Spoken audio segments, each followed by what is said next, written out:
Setiap yang terhormat Bapak Presiden Prabowo Subianto pidato, kayaknya warga tuh sekarang udah lebih nungguin apa nih kira-kira yang akan jadi efek mungkin terhadap ekonomi, terhadap sosial media. Dan salah satu yang menarik, gue lihat di Threads dan Twitter, ada yang sampai bikin kalender jadwal Pak Prabowo berpidato. Ibarat sekarang nandain, wah ini bakal kejadian apa nih? Main-main saham itu untuk orang kecil itu biasanya sama dengan judi gitu. Rakyat di desa nggak pakai dolar kok. Sorry. Emang gue pikirin. Ini ngomong-ngomong sobat aja, kabur aja deh, lo kabur aja lo. Blunder apa lagi Prabowo akan bicara ya.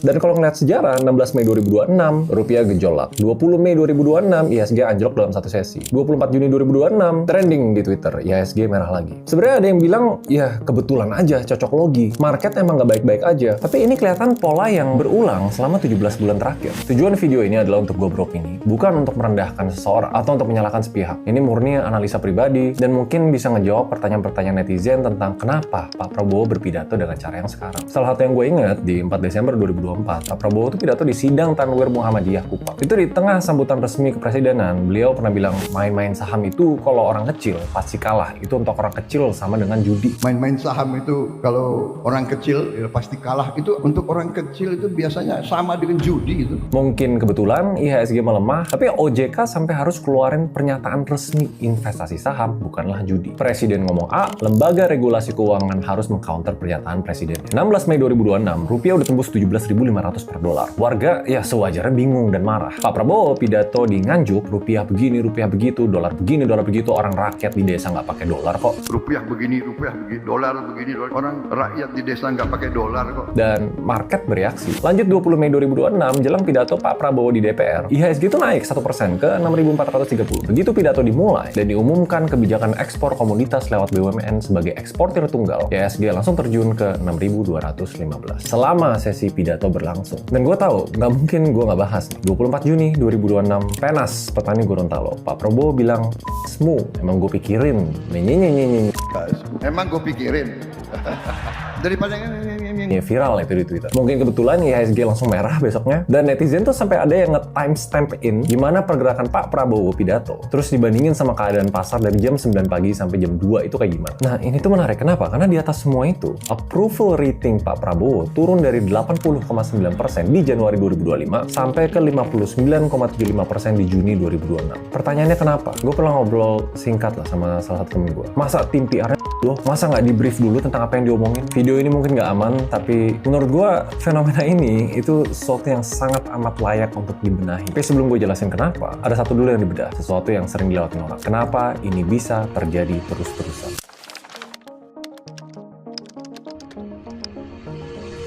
Sebenarnya waktu gue riset topik ini, ada satu hal yang bikin gue lumayan aneh. Karena kalau kalian kenal Pak Prabowo dari pidato-pidato masa-masa oposisinya, beliau bukanlah orang yang tidak bisa ngomong. Justru benar-benar sebaliknya. Di 2013, Pak Prabowo pidato tentang kerusakan hutan. Sekitar 70 juta hektar hutan Indonesia rusak. Kecepatan kerusakan yang setara 6 lapangan sepak bola setiap 1 menit. Tajam, berbasis data, dan bikin greget. Di 2014, soal kabinet, kita perlu pemerintahan yang ramping, bersih, dan efisien. Jangan diperbanyak lagi untuk bagi-bagi jabatan. Clear, itu blak-blakan. Ada stance yang jelas. 2019 soal korupsi, saya akan cari bukti-bukti korupsi itu bila perlu sampai ke Antartika. Tegas punya arah. Nah, flashback ke Februari 2014, dulu bilang anggaran perjalanan dinas 20 triliun itu pemborosan. Gak boleh ada pejabat RI pelesiran ke luar negeri. Dan untuk pertama kali di April 2026 dalam 1,5 tahun masa jabatan, 56 perjalanan ke 30 negara. Prabowo sendiri menjawab, untuk amankan minyak, ya gue harus kemana-mana. 2014, kabinet harus ramping. Oktober 2024, kabinet terbesar sepanjang sejarah Republik Indonesia. Maret 2019, akan kejar koruptor sampai Antartika. Desember 2024 buka opsi maafkan koruptor asal kembalikan uang. Ini sekedar gue observasi. Gue nggak bilang semua perubahan ini salah. Karena konteks bisa berubah, realita bisa berubah. Tapi yang menarik itu tidak pernah ada penjelasan yang memadai ke publik tentang kenapa itu berubah. Karena memang salah satu hal yang paling berat jadi orang nomor 1 di Indonesia, rakyat atau masyarakat itu ingat apa yang pernah dijanjikan. Dan pas dua hal itu nggak nyambung, tanpa ada satu narasi yang menjembatani, oh karena begini,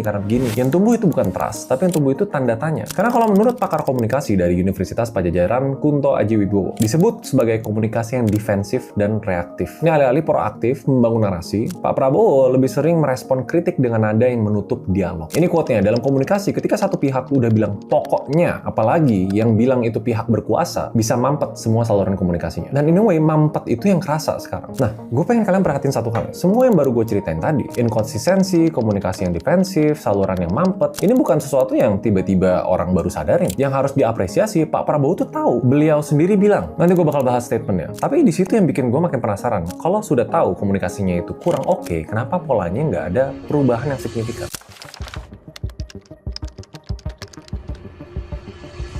6 April 2025, di kediamannya di Hambalang, Pak Prabowo ngomong langsung ke 7 jurnalis senior. Benar sekali, saya akui bahwa 150 hari saya yang bertanggung jawab dan saya yang salah. Benar sekali, saya akui menurut pendapat saya yang bertanggung jawab, saya yang salah. Langsung 2 hari setelahnya di Sarasehan Ekonomi Mendanam Mandiri, komunikasi dari pemerintah yang saya pimpin memang agak kurang, dan itu tanggung jawab saya. Kemarin saya sudah mulai sadar bahwa komunikasi dari pemerintah yang saya pimpin memang agak kurang, dan itu tanggung jawab saya. Gue inget kok, waktu itu pas gue nonton, gue respect, mengakui ada yang kurang. Tapi lebih dari setahun setelah pengakuan itu, rakyat desa nggak pakai dolar, emang gue pikirin. Jadi di tengah-tengah pengakuan itu ada yang berubah. Bukan tentang kesadaran komunikasinya kurang oke, tapi masalahnya itu ada di sesuatu yang lebih dalam. Kalau ngebedah cara komunikasinya, beliau pernah bilang, saya enggan bicara tanpa bukti nyata. Itu sifat saya. Di NU Online April 2025. Filosofinya, kerja dulu, ngomong belakangan. Evidence-based performance. Dan gue paham banget logikanya. Tapi masalahnya, market dan publik itu nggak bisa nunggu bukti. Nggak tunggu kerjanya beres dulu, karena di tengah-tengah ini harus ada komunikasi yang lancar. Karena kalau nggak ada komunikasi yang lancar, kekosongan itu bakal diisi dengan spekulasi, dan spekulasi selalu lebih negatif daripada kenyataan yang tidak dikomunikasikan. Salah satu yang pengen gue highlight itu siapa yang ditaruh di sekelilingnya beliau. Lab 45 pernah dalam kajian 1 tahun pemerintahan Pak Prabowo nyebut satu hal kayak, kesannya sekarang tim komunikasi yang ada di bawah presiden itu surveyor, orang yang jago survei kemudian direkrut jadi masuk di situ. Survei itu ilmunya mengukur opini, komunikasi publik ilmunya membentuk narasi dan merespon krisis. Itu 2 hal yang benar-benar berbeda. Dan ingat nggak, waktu itu ada teror kepala babi ke kantor Tempo. Respon yang keluar bukannya empati atau klarifikasi, tapi sudah dimasak saja. Dan Pak Prabowo sendiri ngakuin itu ucapan yang menurut saya teledor, itu keliru. Dan percayalah, video ini bakal super lama kalau kita ngebedah blunder satu persatu. Karena yang bikin concern, selama ini kalau ada blunder, Pak Prabowo sendiri yang turun langsung merespon. Dan seringkali menurut opini saya, bukannya meredam, justru seringnya memperkeruh. Ini disorotin polanya sama The Indonesian Institute. Presiden terlalu sering turun langsung menangani isu yang kadang malah memperkeruh suasana. Lab 45 bilang hal yang mirip lah. Presiden seharusnya mendisiplinkan pembantunya dalam berbicara. Ini ibarat ya, analogi bodohnya, tim sepak bola yang kipernya turun terus buat jadi striker, buat nyerang. Sebenarnya sesekali nggak apa-apa. Dan akhirnya Pak Prabowo coba gerak. September 2025, Lembaga Komunikasi Kepresidenan yang diwarisin dari eranya Jokowi ini dirombak dan ganti nama jadi BKP, Badan Komunikasi Pemerintah. Kepala lamanya mundur, itu karena blundernya banyak. Tapi orang baru dilantik dan cakupannya diperluas. Tapi masalahnya sebenarnya bukan cuma di orangnya. Perlu ada orang yang berani bilang, Pak, ini nggak bisa keluar. Bahkan sebelum mic-nya nyala. Dan selama itu, orang itu tuh nggak ada. Atau nggak punya otoritas cukup dan polanya tuh bakal berulang terus. Nah, dari sini gue pengen tunjukin sesuatu yang bikin kalian lumayan kaget ya. Karena efek dari sistem yang nggak jalan ini, dampaknya itu bukan sekedar viral atau krisis. Nggak berhenti di opini publik. Ada harga yang lebih konkret yang sebenarnya harus dibayar dengan komunikasi yang inkonsisten ini.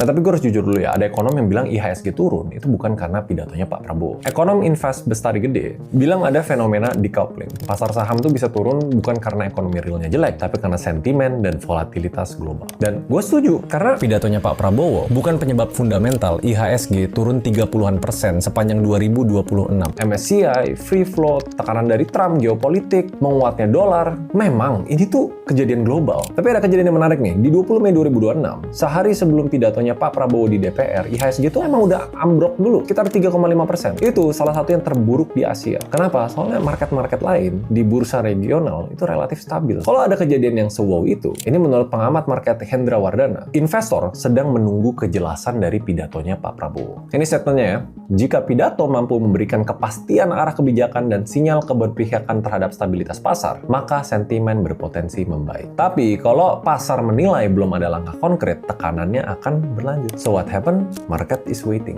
Terus muncullah pidatonya. PP, tata kelola ekspor komoditas strategis. Semua ekspor lewat BUMN. In a way salah nggak? Sebenarnya enggak. Tapi ini nggak ada persiapan komunikasi sebelumnya, nggak ada pre-announcement ke pelaku pasar, langsung dari podium DPR dan IHSG ibaratnya ya bereaksi. Sektor komoditas nih, anjlok 5,7%, saham TPIA 15%, investor asing masukin ini jadi perhitungan risk premium. Jadi kalau kalian ngerti, sebenarnya bukan pidatonya yang bikin IHSG turun. Market tuh emang udah tertekan, tapi yang bikin market makin panik, pas lagi tertekan, pengumuman kebijakan besar tiba-tiba keluar dari mulut seorang presiden. Nggak ada bempernya, nggak ada komunikasi terstruktur sebelumnya, nggak ada penjelasan mekanisme yang jelas, nggak ada sinyal kepastian apa yang dibutuhin market. Jadi pidato atau omongan itu bukan penyebab, tapi pemantik. Dan pemantik itu menyulut karena satu hal yang udah numpuk. Nggak ada trust bahwa kebijakan yang keluar dari pemerintah bisa diprediksi. Ekonom Universitas Andalas Hefrizal Handra, dia nyebut langsung kayak gini, meningkatnya persepsi resiko terhadap Indonesia mengindikasikan kalau investor semakin tidak percaya dengan pemerintahan Pak Prabowo Gibran. Dan ini yang bikin masalahnya lebih dalam dari sekedar presiden salah ngomong. Karena pidato menggambarkan cara pengambilan keputusan. Ibarat kalau kebijakan yang gede banget nih, mendadak keluar dari podium tanpa ada persiapan, tanpa ada strategi, mungkin nggak itu nunjukin sinyal bahwa kebijakannya sendiri mungkin nggak direncanakan dengan cukup matang. Terus gimana kalau masalahnya udah jelas, sistemnya nggak jalan, bukan sekedar orangnya doang nih? Pertanyaan terakhir yang paling penting, bisa diubah? Menurut gua, bisa. Tapi nggak dengan cara-cara yang selama ini udah dicoba.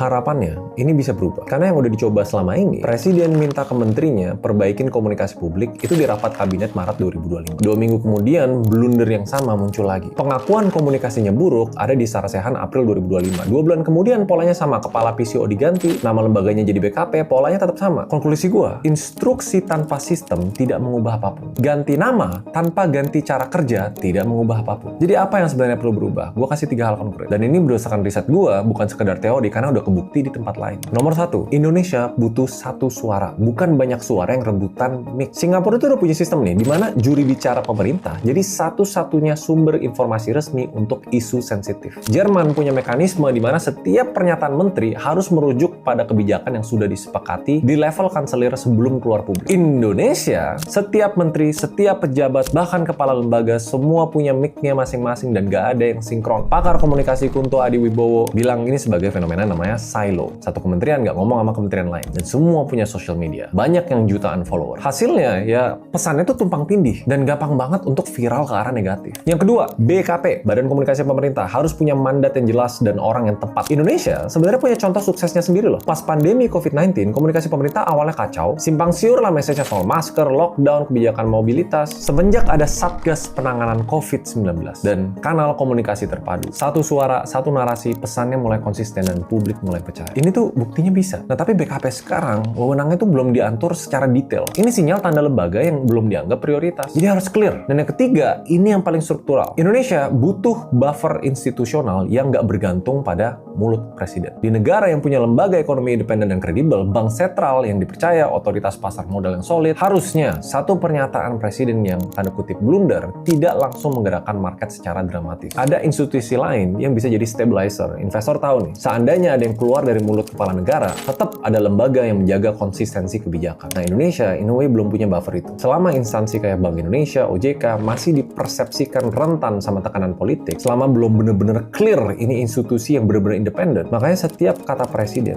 akan terus jadi taruhan langsung untuk ekonomi nasional. Karena kalau satu-satunya jangkar kepercayaan market itu mulut dari presiden, kita nggak punya sistem. Kita punya sistem keberuntungan. Tapi intinya kayak gini ya, gue bukan orang yang gampang percaya kalau satu pernyataan itu bisa bikin negara runtuh. Gue juga bukan orang yang percaya kalau semua masalah Indonesia segara-gara Pak Presiden ngomong apa. Tapi yang gue percaya, kepercayaan itu rapuh. Dan sekali rapuh, susah dibangun kembali dengan cuma janji. Sayang sih, menurut gue Pak Presiden udah 2 kali ngaku di depan publik bahwa komunikasinya buruk. Lembaganya udah dirombak, nama lembaganya udah diganti, menterinya udah berkali-kali diingatin di rapat kabinet, tapi polanya berulang terus. Dan selama polanya sama, market akan terus ngelihat setiap pidato sebagai sinyal ketidakpastian. Investor kayak rekalibrasi terus gitu. Ibarat rakyat biasa yang nggak punya saham, saham, nggak tahu IHSG apa, nggak peduli Moody's itu apa, dia tetap bakal kerasa di dompetnya loh. Rupiah yang makin tipis, harga-harganya naik, lapangan pekerjaan yang makin susah. Komunikasi presiden itu bukan soal gaya, ini soal infrastruktur kepercayaan yang ngaruh langsung ke kehidupan 280 juta orang. Dan pertanyaan yang menurut gue paling penting bukan siapa yang salah. Pertanyaannya, kapan kita mulai serius ngebangunnya? Gue berusaha senetral mungkin. Gue nggak bermaksud untuk merendahkan atau menyalahkan atau memburuk sangkakan siapapun. Tapi ya harus ada yang berubah. Dan gue ngerti, gue kadang-kadang situasinya tuh kayak lempar bensin ke api, dibilang provokasi, dibilang apa. Tapi it is what it is. Ini sebuah masalah yang cukup lama berulang dan kita butuh kepastian dan arah yang lebih baik. Gue yakin bakal ada yang komen di bawah dan nggak setuju. Tapi nggak mungkin kan respon gue nggak setuju dasmu, emang gue pikirin. Jadi I guess I'll see you guys next video. Justru hopefully gue bisa mancing kalian untuk berpikir lebih kritis. See you guys.